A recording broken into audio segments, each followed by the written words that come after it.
Bonjour et bienvenue sur lecambréisien.tv. Alors cette semaine, nous vous embarquons au port de Quentin-Pré, mais également au camping.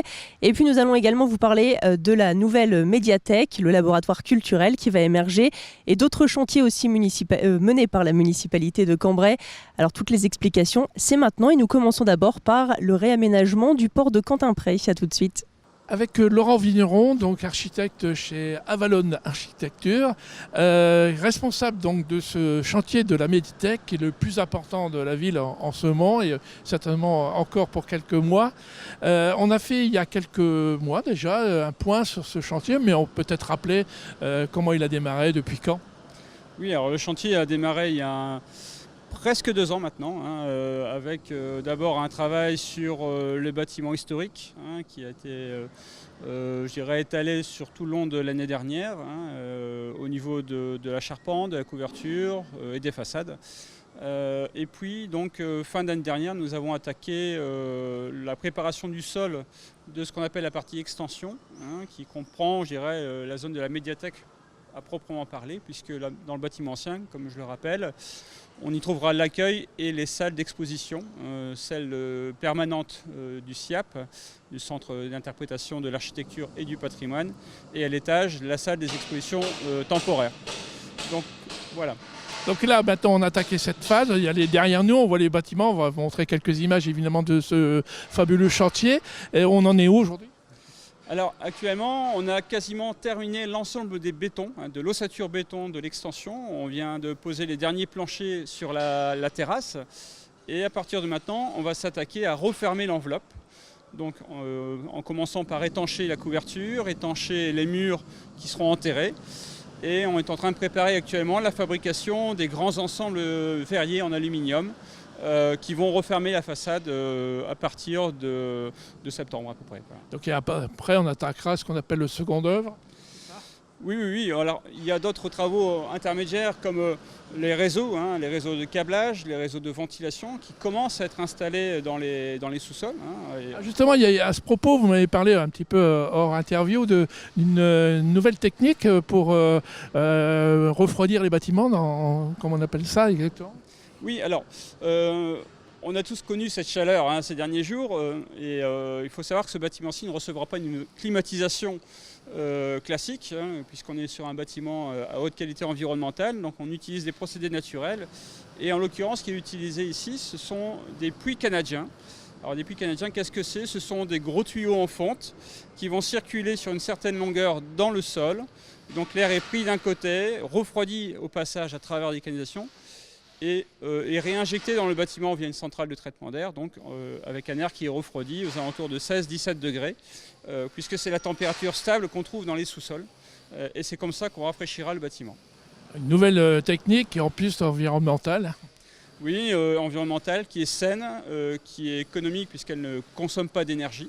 Donc voilà, c'est un système qui fonctionne très bien, couplé à d'autres artifices, quoi. Tout gagnant. Alors, et puis on peut peut-être parler quand même de la fin de ce chantier. Il serait toujours programmé à quelle date ? Est-ce que le chantier suit son cours normalement déjà ? Oui, alors le chantier suit son cours normalement. On a des discussions maintenant à chaque réunion de chantier qui sont intenses, où il y a énormément de sujets qui viennent sur la table. Mais globalement, dans les délais, on est bon. C'est-à-dire que cette année, on termine l'enveloppe fermée du bâtiment et l'année prochaine, on s'attaquera à tout ce qui est le second œuvre, donc les finitions intérieures, l'isolant, les peintures, les sols, les plafonds. Donc terminé, telle date ? Donc fin 2018, si tout se passe bien. Inauguration fin 2018 alors. Voilà. Eh bien on va certainement se retrouver d'ici quelques mois pour voir un petit peu l'évolution de ce chantier. Merci Laurent.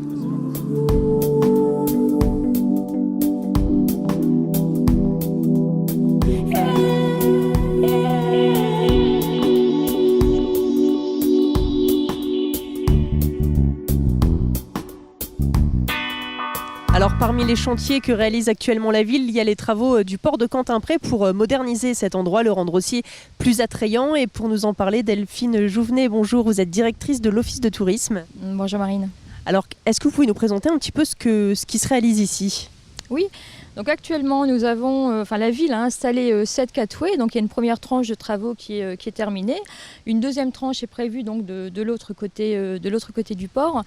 L'idée étant bien sûr d'agrandir la capacité d'accueil des bateaux et surtout de rendre le port beaucoup plus attrayant et de permettre aux Cambrésiens de se réapproprier ce lieu de balade. Effectivement, puisqu'il y a aussi la capitainerie qui est située derrière nous, qui va aussi subir une petite cure de jouvence. Oui, donc le but est de moderniser un petit peu cette capitainerie, en faire également un lieu d'accueil pour les plaisanciers résidents et les plaisanciers de passage. C'est la raison pour laquelle l'Office du tourisme a mis en place par exemple une petite boutique, a mis en place également un endroit où les plaisanciers pourront trouver l'ensemble de la documentation touristique. Donc voilà, le but est vraiment de rendre plus attractif ce lieu. Alors comme vous le disiez, c'est attirer de nouveaux plaisanciers sur Cambrai et puis aussi faire profiter aux Cambrésiens de cet espace qui est quand même situé à 2 pas du centre-ville en plus. Oui, on a vraiment la chance d'avoir ce port, comme vous venez de l'annoncer, en centre-ville.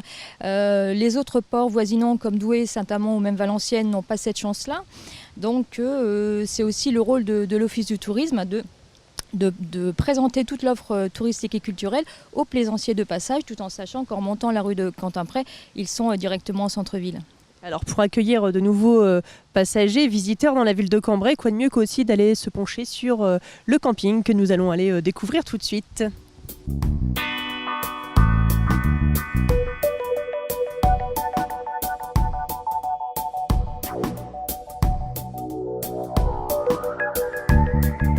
Alors lorsque l'on parle tourisme, cela passe évidemment par le camping. Alors Magali, Nicolas, bonjour.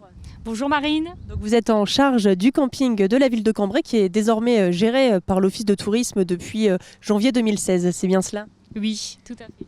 Et alors depuis ce changement, vous avez vraiment opéré un véritable changement, c'est-à-dire beaucoup plus de visiteurs qui se rendent ici au camping de Cambrai. Oui, beaucoup plus de visiteurs, surtout de fidèles, parce que j'ai énormément de retours, surtout cette année. L'année dernière, j'avais un peu de tout, mais cette année, j'ai beaucoup de monde qui reviennent par rapport à l'année dernière et beaucoup de bouche à oreille, qu'ils ont passé un très bon moment. Le camping est très joli, surtout pour un municipal. Ils disent qu'aujourd'hui, on ne voit plus ça. Parce que vous avez importé en tout cas de nouveaux services, par exemple le pain, le journal, qui plaisent énormément finalement aux gens qui se rendent ici. Oui, ça c'est un plus et effectivement c'est quelque chose qui est très bénéfique pour les clients. On leur apporte ça le matin. On a également la petite boutique qui est en boisson comme la Bêtise pour repartir avec un petit souvenir. Ils ne sont pas obligés d'aller en ville, mais bon, à la base j'aime bien les emmener aussi visiter notre ville. Alors il y a combien d'emplacements ici au total ? On a 50 emplacements, à peu près, on va dire 80 mètres carrés de parcelles, qui est très très bien, qui peuvent bien prendre leur place et passer un bon moment, quoi. Ils ne sont pas l'un sur l'autre, ils ont des petites haies entre deux, c'est super sympa. On le voit en tout cas, tout est vraiment très propre ici, bien agencé. Alors il y a les camping-cars, les caravanes, les tentes, également des gens qui viennent par exemple en tracteur. Tout à fait. On a eu la surprise il y a un mois de ça, un tracteur du Midi qui partait en Belgique, qui s'est arrêté chez nous. J'ai fait une photo, mais malheureusement, je l'ai perdu. Mais franchement, ça valait la peine, quoi. C'était vraiment sympathique. Alors ce sont des gens, on le voit de ce fait, qui viennent de partout en France et au-delà même. Oh oui, on a autant d'étrangers que de Français aujourd'hui. D'accord, et donc des gens qui viennent de où par exemple ? On a beaucoup Grande-Bretagne, on a beaucoup d'Hollandais, on a beaucoup de Belges également. Et après allemand, on a eu italien, on a eu espagnol, mais la majorité c'est Grande-Bretagne, hollandais. En tout cas, c'est vraiment quelque part une nouvelle vie pour ce camping municipal, en tout cas qui semble vraiment revivre puisque le taux d'occupation a progressé de plus de 40% cette année par rapport à la même période l'an dernier. Tout à fait. Comme je vous dis, je pense qu'il y a beaucoup de bouche à oreille et le travail qu'on a apporté l'année dernière porte ses fruits cette année. Très bien, eh bien merci beaucoup. Et puis en tout cas, pour visiter le camping, il se trouve ici derrière Quentin-Pré finalement. Voilà, et vous avez le port pas trop loin et à 5 minutes de la ville, il y a plein de belles choses. Eh bien, merci beaucoup pour ces explications. Et puis tout de suite, nous partons à la découverte d'autres chantiers que mène actuellement la ville.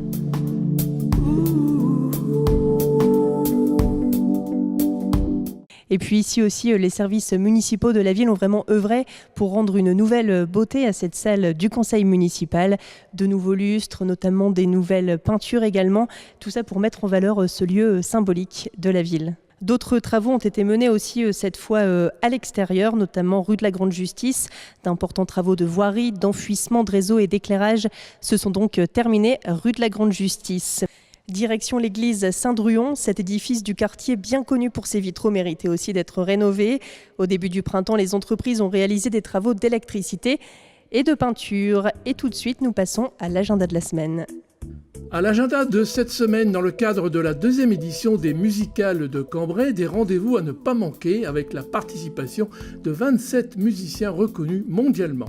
On commence tout d'abord par ce dimanche 9 juillet avec un concert d'orgue à Saint-Géry, une manière également de fêter les 150 ans de ces orgues, puis un concert de musique sacrée avec notamment le Stabat Mater de Vivaldi interprété par Sarah Lolan.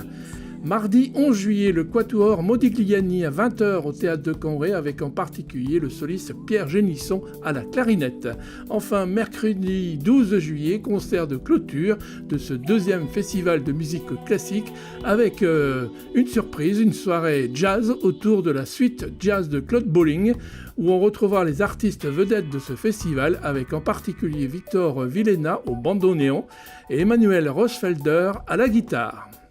Également pour conclure, la fête du 14 juillet avec sur la place Aristide Briand qui prendra les 1000 feux à partir de 23h sur le thème séquence émotion.